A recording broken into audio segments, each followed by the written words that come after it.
Okay, good afternoon, everyone, and thank you so much for being here. My name is Shannon Durham, and I have the privilege of being the president and CEO of YMCA Calgary. I'm pleased to welcome everyone and to acknowledge that we're gathered on the traditional lands of the Treaty 7 First Nations of the Siksika, Piikani, Kainai, Tsuut'ina, and the three Stoney Nations comprised of the Chiniki, Goodstoney, and Bearspaw. Calgary is also home to the Métis Nation of Alberta. A special welcome to our dignitaries, Minister Hajdu, Minister Nicolaides, and MP Hogan. Welcome. We're here today at the YMCA Quarry Park Child Development Centre, one of 6 licensed childcare facilities operated by YMCA Calgary. This facility was purpose-built for childcare, located walking distance from over 2,000 homes, close to a business park, where our childcare families access recreation amenities as well. We're honored to share this space with you today. Each day, 341 children come through the doors of this centre, and more than 600 children attend YMCA Child Development Centres across Calgary.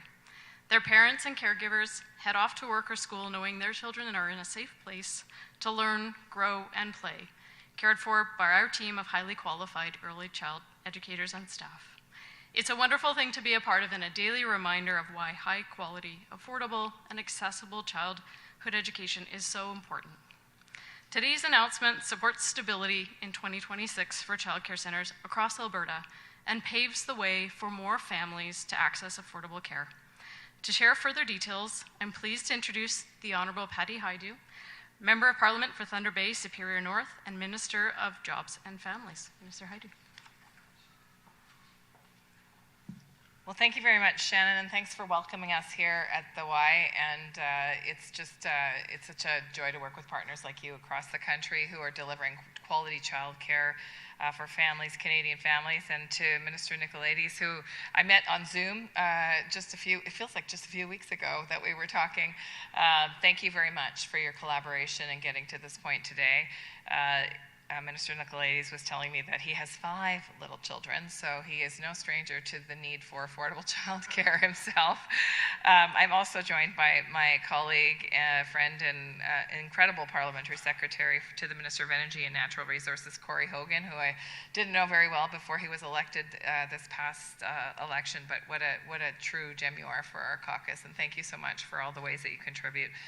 And of course, to everyone here at the Y who brings this centre alive. We were just speaking on the way down about the diversity of YMCA and what it provides to communities. And so thank you for taking care of people and fostering stronger and healthier and more connected communities from birth to very, very elderly. And I really appreciate the work that you do to make this community livable and connected. It's also wonderful to be here on the traditional territory of the many people that you recognized, and I will say that many of those folks in my previous work as Minister of Indigenous Services Canada, I was very honored to work with, and so thank you again for recognizing that territory. It is wonderful to be here, and it's wonderful that we've been able to land on a 1-year extension to make sure that we can continue to provide affordable childcare for Albertan families. You know, this is something that is not just good for parents. Obviously, it's savings for parents, but it's also really good for kids. And we know that quality childcare actually helps kids accelerate their learning, make sure that kids are well positioned to learn well as they take those next steps into school. It also gives parents choice. Families, as I said, save thousands of dollars. It's not a perfect system yet, but I can tell you it's much better than nothing, which is what we had just a few years ago. Families of about 900,000 children are now benefiting from affordable and quality childcare. 8 provinces and territories are delivering regulated early learning and childcare for about $10 a day or less, while all other jurisdictions have reduced fees by 50% or more. And since November of 21, Alberta's announced about 51,000 new childcare spaces, which is a huge step towards their total goal of 68,700 spots. And effective January 1st, 2024, the Government of Alberta achieved an average of $15 a day for licensed early learning and childcare under the Canada-wide system, and then announced a fixed $15 a day fee in April of 2025. So the average savings in Alberta for families can be $7,600 for a licensed child per child for licensed childcare. So imagine that saving, $7,600. And I have to tell you that as a former single mother, I'm still a mother, you're always a mother, but when my boys were little and when I was first separated, in fact, it was affordable childcare that allowed me to continue to work. It also allowed me to continue my education and return to post-secondary education. And my children got quality care. And exactly as Shannon said, it's very hard to go to work if you're worried about the care of your child. And actually for me, prior to having access to subsidized affordable childcare in Ontario, it was a patchwork quilt of care. And it was often with unlicensed providers who were not trained to provide childcare. And that is actually very unsettling for families if they don't feel the sense of safety, that their children are in good spaces with qualified and educated early childhood educator providers. It can be very difficult to go back to work. It can be very difficult to stay at work. It can be very difficult to continue to learn if a person is in school. And I will also say that I have a huge gratitude for the ELCC educators that are doing this incredible work. I've been in this role as the Minister of Jobs and Families, able to visit a number of early learning and childcare centers, and I have to tell you the quality of people taking care of our children in this country is excellent. These are incredibly skilled professionals. They are there daily providing the kinds of learning opportunities and nurturing that our children need and deserve. So today, I'm very pleased to announce a one-year extension to our Canada-Alberta, Canada-wide and bilateral ELCC agreement until March 31st, 2027. This represents over $1 billion for this fiscal year. And the extended Canada-wide agreement also includes the final year of the ELCC infrastructure fund. So Canada will then provide Alberta $1.17 billion, and this will support continued access to high-quality, affordable, flexible, and inclusive learning spaces. It'll help maintain that $15 a day commitment that the province of Alberta has made to families. And in addition to more than $4.3 billion allocated under our initial early learning and childcare agreements, this is the next installment in a commitment and a long-term commitment of the federal government to do this work in partnership with the Albertan government. And so with today's announcement, I'm pleased to say that all provinces and territories have extended their Canada-wide agreements until at least March 31st, 2027. Chaque nouvelle place offre à plus de familles la liberté de décider comment équilibrer travail, études et vie familiale. For me, as a parent all those years ago, early learning and childcare was a game changer that promised affordable childcare and allowed me to continue both working and post-secondary education. And that sentiment is felt by parents all across Alberta. In fact, here's a quote from one Albertan parent who said, "Personally, as a parent, the program is life-changing. Without the program, when both of my kids were in care, the cost would have been over $3,000 a month. And when they were both there with the program, the cost was $1,300. Because of the program, we didn't go into debt for childcare." Another person said they were paying just under $1,500 a month when they first started, and the federal grant made a huge impact on their family. So we're talking about $3,000 a month. We are talking about somebody's mortgage. We're talking about all of the different activities that, as parents know, can cost families tremendously, and sometimes kids have to go without if parents don't have the access to those funds. The results show also a really good outcome for our workforce. And I like to say this is a really important economic policy that allows parents, in particular women, to take their full place in the workforce. And participation of working age mothers with young children in the labor force is nearly 80% as of October 2025, the highest it's ever been in this country. It also allows women who are in the midst of their careers not to lose that important career trajectory that allows them higher earning potential, allows them career development, and allows them to continue to maintain their own professional goals.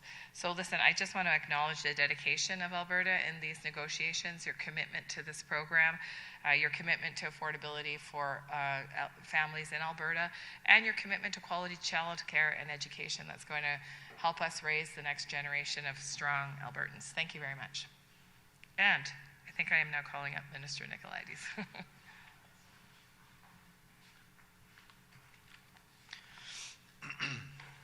Well, apologies in advance.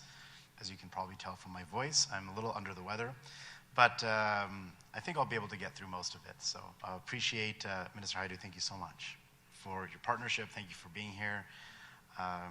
Thank you to our amazing hosts for gracing us with the opportunity to make this important announcement here at your incredible facility. I want to start today by just talking about the reality that many Alberta families face on a day-to-day basis and the conversations that they have, as Minister Hajdu mentioned.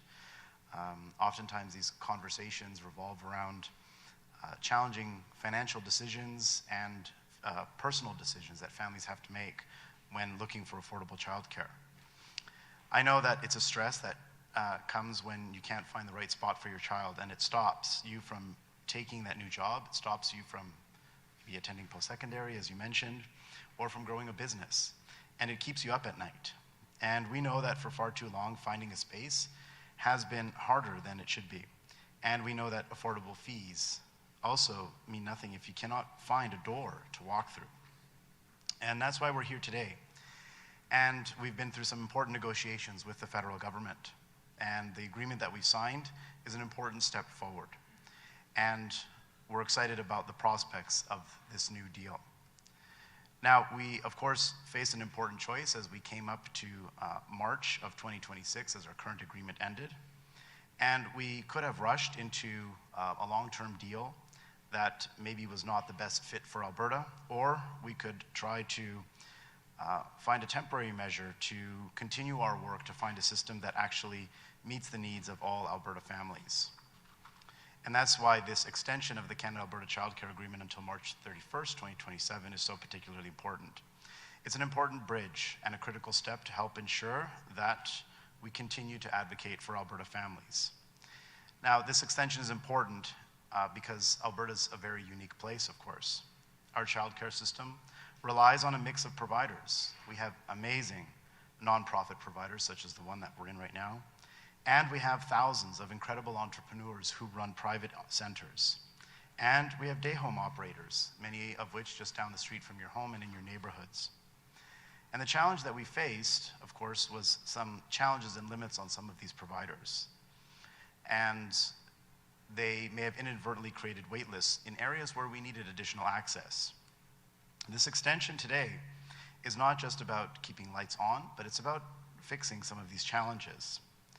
First, we were able to work collaboratively with the federal government to negotiate for an additional 5,000 new spaces in for-profit centers. These are spaces in communities where options are sometimes extremely limited. Secondly, we've tackled some of the challenges associated with family day homes. Previously, spaces in family day homes was limited to approximately 14,000. With this extension, that restriction is now gone. And now more family day homes can open their doors, and more day homes can qualify for support. This means more flexible options right in our communities.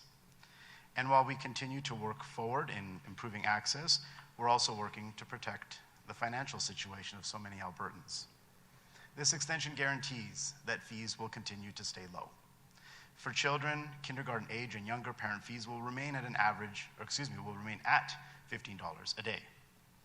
We continue to cover approximately 80% of the cost, and we continue to save parents and families about $11,000 a year per child. This stability is now locked in for an additional year. This extension proves a simple truth, that the Alberta government is listening carefully to the needs of parents and families, and we hear you loud and clear. You told us that affordability is important, but access is also as important. You told us you need spaces in your communities, regardless of the specific sign on the door. Operators, I heard from you as well. You spoke up. You told us that you want to grow.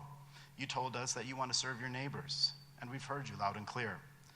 And that's why these new changes will allow for an additional 5,000 new spaces in areas and communities that need them the most. And that's why we've also opened the door to more family day homes. Today, we're not just signing a piece of paper, we're reshaping the system to fit your lives. Over the next year, we'll keep listening to our operators, to our families. We'll take your stories forward and continue to work collaboratively together with the federal government to ensure a long-term deal that meets the needs of Alberta families and operators. It's now my pleasure to invite Shannon from the YMCA to provide her remarks. Thank you. Great, Thank you, Minister Nicolaides, and thank you, Minister Hajdu, for your remarks as well. As the largest providers of not-for-profit childcare in the province, YMCAs in Alberta welcome this announcement. It is good news for children, it's good news for families, and for communities all across the province. At the YMCA, we see every day how access to affordable, high-quality childcare supports children and families to thrive, enabling families, especially women, to participate in meaningful employment and supporting children's development, setting them up for lifelong success. The cost of delivering high-quality childcare, like everything else, continues to grow, and the affordability grant provided under the Canada-wide Early Learning and Childcare Agreement is critical to ensuring we can provide spaces to meet our community needs and that costs are not pushed onto families. We deeply appreciate that both the provincial and federal governments have sought input from operators like us about how the system is working and what can be done to make it better. Minister Hajdu and Minister Nicolaides, both of your teams have had an open door for us, and we thank you for that. There is more work to be done as we continue to build the system, but YMCAs are ready and willing to help with that work. This one-year extension is an important starting point, and we look forward to working closely with you towards a longer-term agreement. We all have the same goal, a system that ensures children and families from all income levels have access to a childcare system that ignites their potential. Thank you again for this announcement and for allowing us to host you this afternoon. So to close out the program, I'd like to call forward Mr. Corey Hogan, Member of Parliament for Calgary Confederation and Parliamentary Secretary to the Minister of Energy and Natural Resources. Please come forward. Thank you very much. I appreciate it. I appreciate being here today. So hi, everybody, and thanks again for the warm welcome. It's wonderful to be here. I want to start by congratulating everyone here who's collaborated with us to make today's announcement possible. Merci d'avoir en sorte que cela se produise. There's not much I can add that hasn't already been said, but I will say this. The Government of Canada is guided by the conviction that the economy is only truly strong when it serves everyone. And that's why we continue to protect the programs created to save families thousands of dollars every year. C'est là qu'on prend des services de garde abordables. It's tremendous to see how the Canada-wide early learning and early child care system is growing across the country and how many children are already benefiting from affordable, high-quality care. I mean, numbers are just numbers, but it's the generations we're nurturing for our country that are going to make an impact. They're going to make Canada more competitive, more caring, more compassionate, and this is freeing up choices for families. It's freeing up money for families, and it's allowing people to pursue their dreams. It is an absolutely amazing tool for families to invest in themselves. Ces programmes changent les choses et rendent la vie plus abordable. And as we talk about building big things across the country, as you know, we're talking about major projects and working in partnership with the provinces like Alberta and many others. The foundation of all that we do is childcare. Nous avons besoin de services de garde si nous voulons réellement bâtir un Canada fort. Encore une fois, merci à nos hôtes de leur accueil si chaleureux. Thank you so much again to our hosts for your warm hospitality, and thank you all for the role you play in helping create a bright future for children. So with that, I'd now like to open the floor to media, and we can take any questions you might have. Thank you, merci.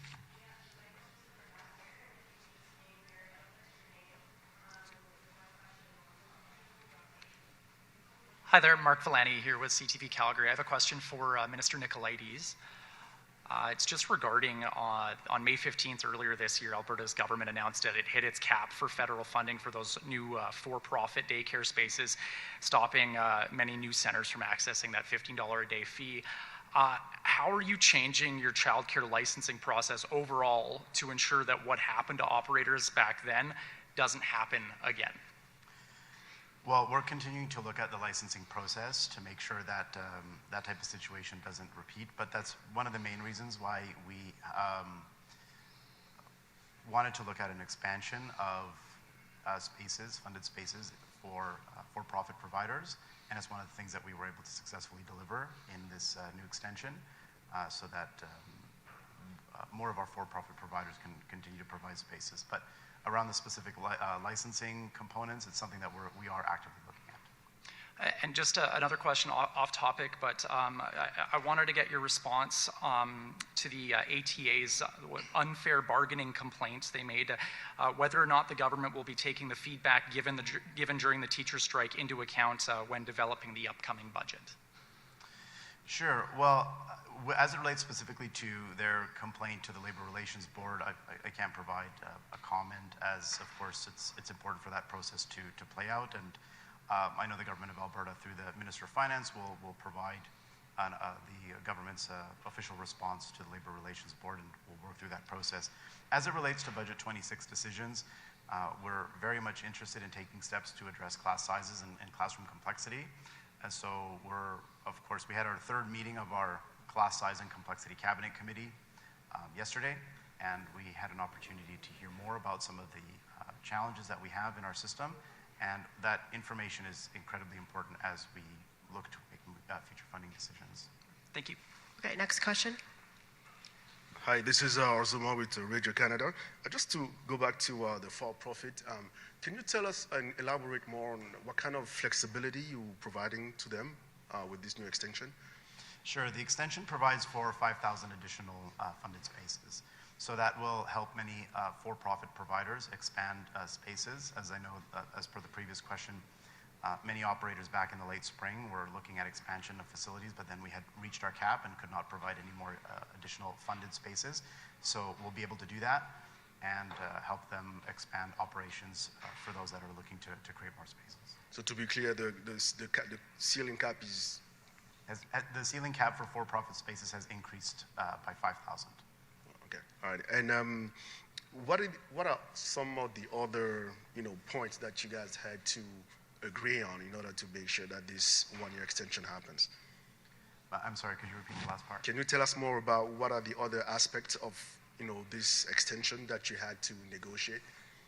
Yeah, one of the other aspects related to limitation on spaces with day home operators. So we've been able to remove that limit of providing more funded spaces to day home operators as well, which will be an important step forward. And in addition, of course, as I mentioned, this one-year extension provides us with adequate time and space so that we can have more opportunity to work with the federal government and find a more sustainable long-term solution. I know that's something that's, of course, exceptionally beneficial to families, and we want to make sure that we're able to support families in the best possible way, recognizing the unique challenges and dynamics that we have in Alberta. Thank you. Next question.